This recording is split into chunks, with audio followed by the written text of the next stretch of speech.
নমস্কাৰ দৰ্শকসকল সকলোলৈ বুলুছ kitchen recipe চেনেলটোলৈ স্বাগতম জনালোঁ। আজি গাঁৱলৈ যাবলৈ ওলাইছোঁ। তাতে গস্ত পূজা হয়, গৰুক পূজা দিয়া হয়। 31 তাৰিখত বেলবৰণ গৈছে।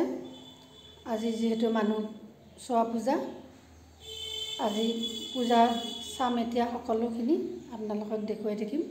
আহকচোন পূজাথলীলৈ। এয়া আমি গৈ আছোঁ গস্ত পূজাৰ থলীলৈ।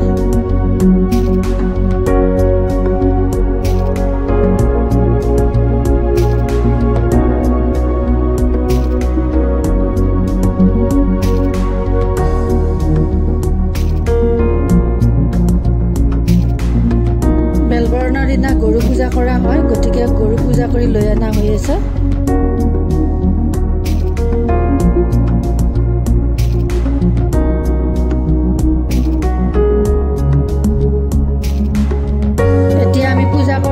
লগতে আপোনালোককো দৃশ্যবিলাক দেখুৱাম পূজাৰ।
এতিয়া নৃত্য প্ৰদৰ্শনৰ কিছুমান দৃশ্য দেখুৱাম।